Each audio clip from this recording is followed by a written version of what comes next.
Hello everyone, it's almost time to kick off the show.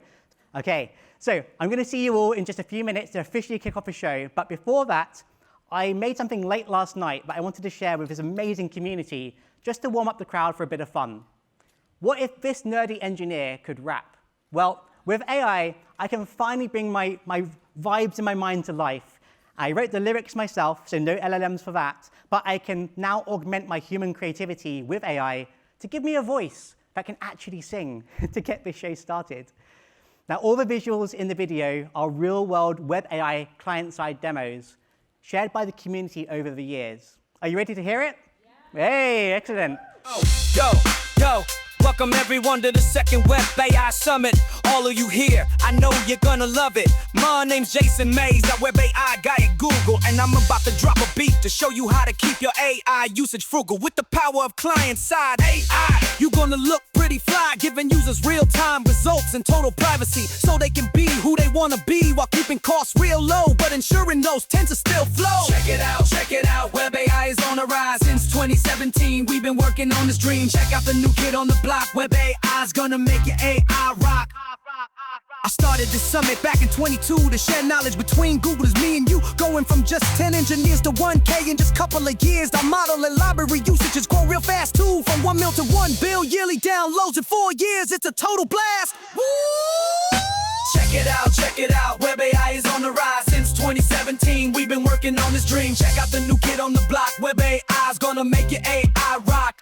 Alright, so it's about time to start the show. Give it up to get the presenters in their flow. Don't forget you all of such creativity, so think about how you can come code with me, your friendly Google DRE. Let's get this party started and see what people made. Take your first steps, don't you be afraid. Put your hands together for something really new. Take lots of photos and post on social too. Check it out, Web AI is on the rise. Since 2017, we've been working on this dream. Check out the new kid on the block. Web AI's gonna make your AI rock. All right, welcome everyone to the second public Web AI Summit. I'm Jason Mays, Web AI lead here at Google, and I'll be also your host for today and one of your presenters. Now then, Web AI at Google has been around since 2017.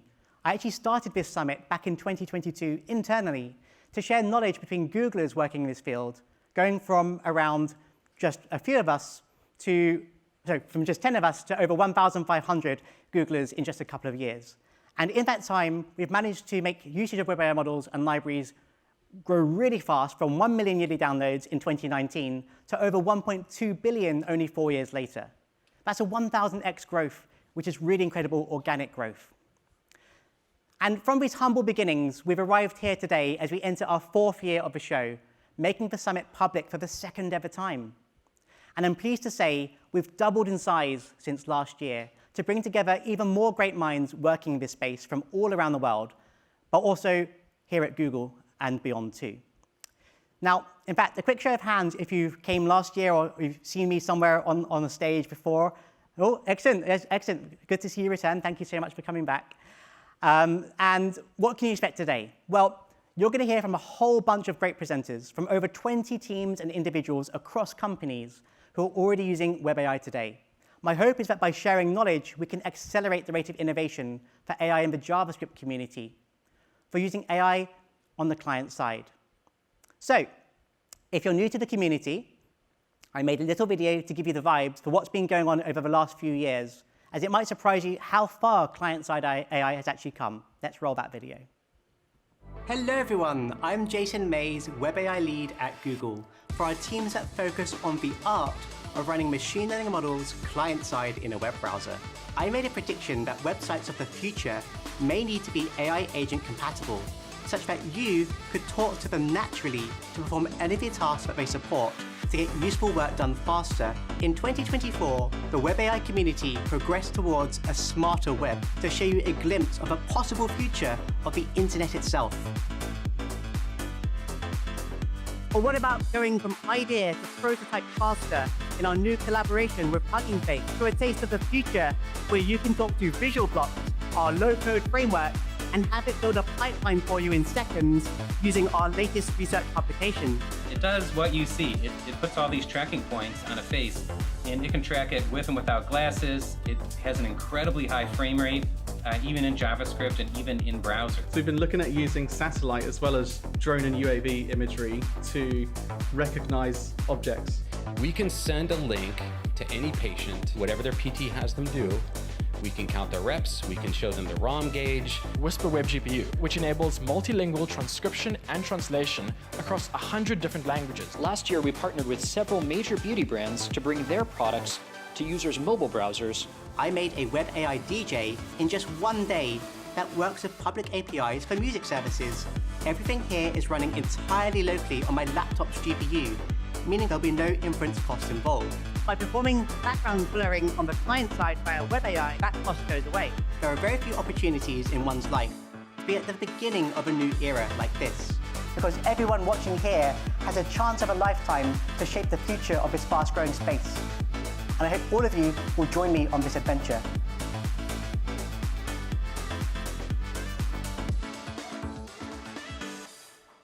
All right, hey! So, we've got some pretty exciting stuff. And today, we're going to go beyond and into the future of Web AI and maybe even the internet itself. And on that note, I'd just like to give a shout out to everyone who's helped me make this happen. From the presenters you'll see here today, to the companies providing hands-on demos in the hall outside, to Arm for sponsoring the travel of one of our external speakers, and to the folk behind the scenes to ensure this was a success. It really does take a village of people to put these things on. In fact, we've got over 46 people participating in some shape or form, and it's been a pleasure working with all of you. So please join me in giving them a round of applause as well. Thank you. OK, so first, in case we have new folk, let's start by formally defining what I mean by Web AI, which is a term I coined many years ago to stand out versus cloud-based AI systems, which were popular back then. Web AI is the art of using machine learning models client-side in a web browser, running on your own device's processor, graphics card, or even NPU, using JavaScript and surrounding web technologies like WebAssembly, WebGPU, or emerging standards like WebNN for acceleration. And as you'll see from Chrome later on today, in some cases, the model might even be built into the browser itself and exposed to JavaScript developers via new APIs for common tasks like prompting, summarization, and translation. Now, all of this is different from cloud AI, whereby in that case, the model would execute on the server side and be accessed via some sort of cloud-based API instead, which means you need an active internet connection to talk to that API at all times to provide those advanced capabilities. So why should you care about Web AI? Sure, you can do all of this up in the cloud, right? Well, you can get some superpowers that are just not possible with a cloud alternative. Now, I know we all come from very different industries, so think about how any of these can apply to yours as we go through them. First up is privacy, as no data from things like the camera, microphone, or even text need to be sent to some remote AI model on a server, which protects the user's personal data. You've also got the ability to run offline on the device itself, so you can perform tasks in areas of low or no connectivity after the page load. Next is low latency, which can enable you to run many models in real time, as you don't need to wait for data to be sent to the cloud and back again, which might be significant if you're on a mobile phone data connection, for example. And as such, many of our models, like these ones from MediaPipe for body pose and segmentation, can run over 120 frames per second on a mid-range laptop's graphics card, with great accuracy, as you can see on the slide. You've also got lower cost, as you don't need to hire and keep running expensive cloud-based graphics cards and processors. And even better, you can offer a frictionless experience for your end users, as no install is required to run a web page. You just go to a link and it just works. And finally, you can leverage the reach and scale of the web that has over 6 billion browser-enabled devices that you can leverage for viewing your creation. Whoops. But today, of course, I've come to share a story about the potential future of the internet itself, an agentic internet that I've been looking into over the past year, and why you should start investigating agentic behaviors on device within the browser in JavaScript to gain extraordinary abilities for your existing web applications, as users' devices continue to get more capable as we move to a world where the internet is optimized for both humans and agents alike. Last year, the Web AI community progressed towards a smarter web that was more powerful than ever before, like this prototype I made that enabled videos to literally watch themselves for you, extracting useful video frames that matter in real time and could even work offline.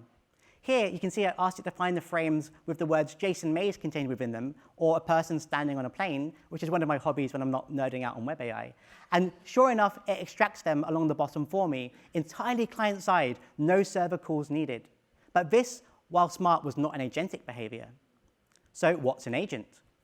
At its essence, it's a system that can perform advanced tasks autonomously on behalf of the user by breaking them down into structured steps that it can complete without user intervention. An agent can dynamically select and use exposed tools, potentially many times in a loop, allowing it to interact with the outside world, filling in any missing knowledge it may need to basically perform an external action to then complete each sub-step beyond the constraints that the core language model might have. That's ultimately driving the agent's internal thinking and logic. So let's dive into this tools concept a bit deeper. While language models contain a vast amount of knowledge about the world, if you ask one what the weather is today in London, it will likely hallucinate an answer that's probably wrong.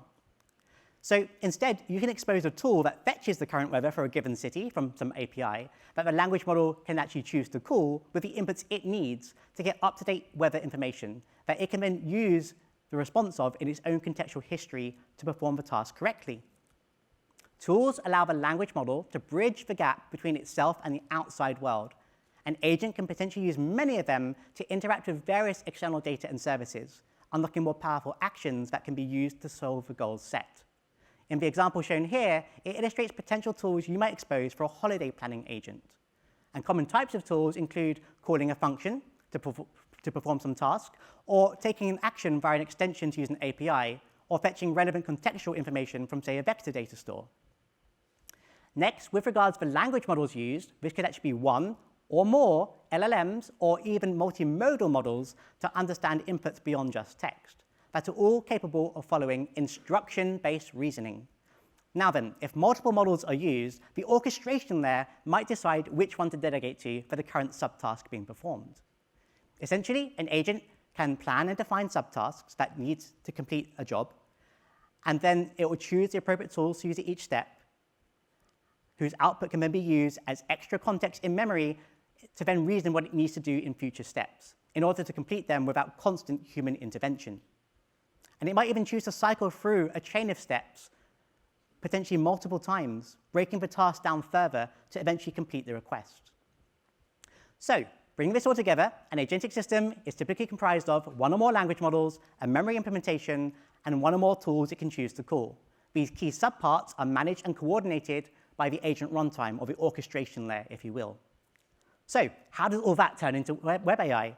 Well, last year at this very summit, I made a bold prediction that websites of the future may need to be AI agent compatible, such that you could talk to them naturally to perform any of the tasks they support to get useful work done faster, without needing to learn arbitrary user experiences on different websites.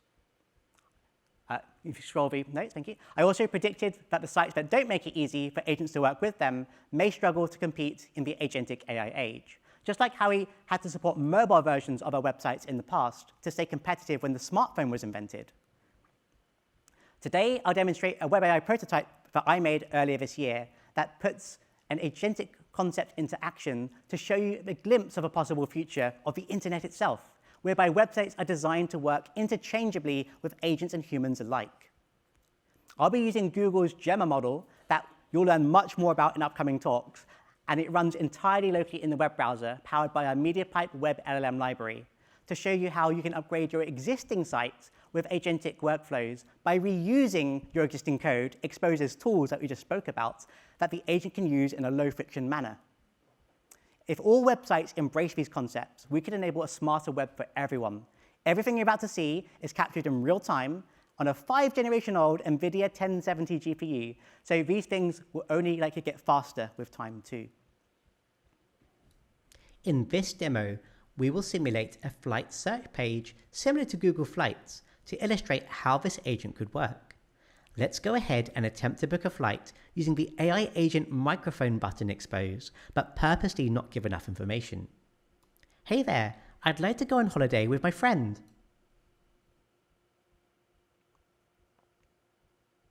Where are you departing from and when?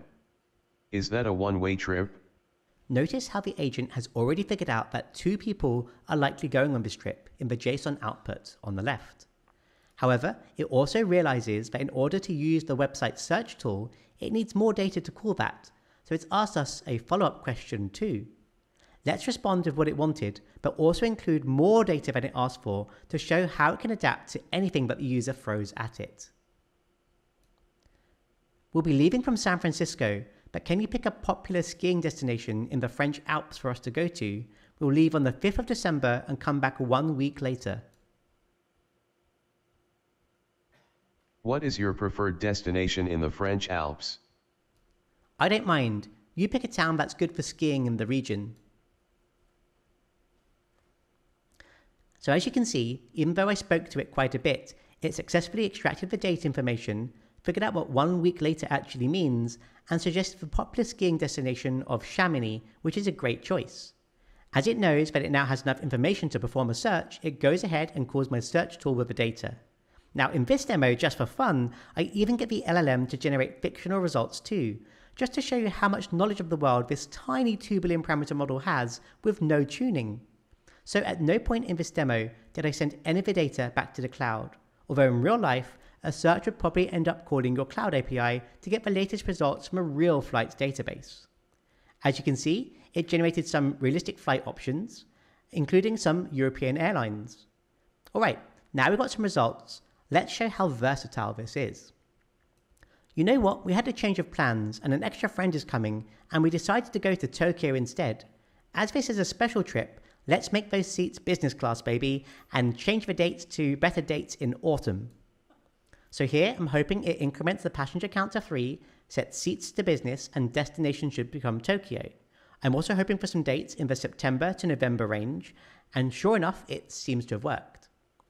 Now, as I said, everything here is running entirely locally on my laptop's GPU, meaning that you could talk to it all day long and there'd be no inference costs involved.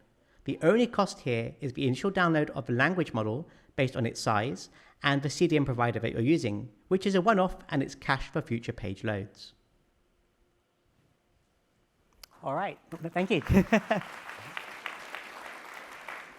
So, speaking of caching, I've also created a very useful caching proxy library available on the link shown that you can use when fetching large models like AI models from a server in just a few lines of code. So feel free to use this when making your own creations. Also, a quick shout out to Thomas Steiner, who is also presenting later here today, whose code I built on top of to make this. And this is how easy it is to interact with existing website functions you've already written. And as you've seen, this can lead to an experience that's much more natural for the user versus having to learn a new user experience for every website that they go to. Not to mention, even a visually impaired person could use this interface too, using just their voice, making the website more accessible. Pretty cool, right? Now, if you're wondering how all this comes together, this diagram shows the key data flow for what you just saw. The key thing to take note of is that the agent orchestration logic in yellow just attaches to your existing business logic shown in green. And you can choose what functions from your existing web app to expose to provide it with the tools it can use to get jobs done. You can check my Google I/O talk from earlier this year for a deeper dive into its inner workings. OK, so with that in mind, I can now reuse the same logic with a different application that has different exposed tools. In the example shown here, I made a web AI DJ in just 1 day by reusing the framework you just saw that works with public APIs for music services to show how versatile it can be. I've even upgraded the text-to-speech engine to use a web AI model known as Kokoro, thanks to Transformers.js, who will be speaking shortly for a more natural-sounding voice. You can try it for yourself on the link shown, but for now, let's see it in action. Play me some music suitable for late-night coding sessions that's chill and not too many words. And sure enough, in this case, it's able to think about its knowledge of the world to pick some artists for the criteria I asked for. All right, let's get those late-night coding vibes going with some chill tunes. To kick this off, Tycho's dreamy soundscapes are perfect for focusing. After announcing the track, using the Kokoro Web AI text-to-speech model that's also running entirely locally, it then calls the Spotify API to grab a song for the chosen artist, which it then starts playing immediately. And just like that, in less than a day, I've got a brand new prototype just by changing the tools that it can call and giving it a different persona for how it should behave when talking to the user. Nice. So, what does this all mean for our future? Well, I believe we could see smaller large language models in the sub-billion to 9 billion parameter range be LoRa-tuned for a specific purpose via cloud, and then run on consumer hardware to provide agentic behaviors like you saw today. Smaller models can also be tuned to be really good at tool selection and execution, chaining them together to solve arbitrary tasks, maybe running as a Chrome extension or be built into the browser itself. And today, we're at the start of a potential new era, an agentic-powered internet that could really enhance your existing web presence for the services and products you're already providing. And the time is now for you to start exploring how you can apply web AI agents to your industries. What if, instead of adverts, websites that offered services bid for performing useful work to end users' agents? This is something I've been thinking about, and you can read more on my publication on the link shown. So consider using hybrid approaches with these smaller local models today. For example, imagine you've got a vector database of domain-specific knowledge up in the cloud. You can pair that as a tool with a web AI agent on the client side to provide critical context to answer a user's request, allowing you to get a more advanced task done that otherwise the smaller model might not have known how to do. And by using both web AI and cloud AI together, it allows you to get key benefits of both ecosystems, and this is likely the sweet spot for today. Now, I personally believe that in the future, we will build AI-compatible websites that expose their available tools in a standardized way, maybe via the newly proposed WebMCP protocol, which we have a great talk coming up for about that. And in that situation, you might be able to just talk to them naturally via text-to-voice to perform any of the tasks that they support using an AI agent. That way, the agent can use this knowledge to get a job done in seconds and provide the results back to the user in a way that's optimized for them, with customized user interfaces and maybe even reading styles all created in the moment to maximize the understanding of the results that come back. Now, the browser is one of the best places to do this. You're already signed in to all the services you love and use daily, enabling you to use tools from all of those services in one place. Now, there's a reason all of this Gen AI stuff started with a web interface, right? It's accessible by anyone, anywhere, and can connect to anything in the most frictionless manner possible. Now, our kids of tomorrow might find it an alien concept if they can't just explain what they want to do and create, and have it done asynchronously for them to bring their ideas to life. They'll likely grow up with agents that they can command, just like kids from my generation grew up with the internet and tools like Google search to be able to ask any question we could dream up and find the right thing.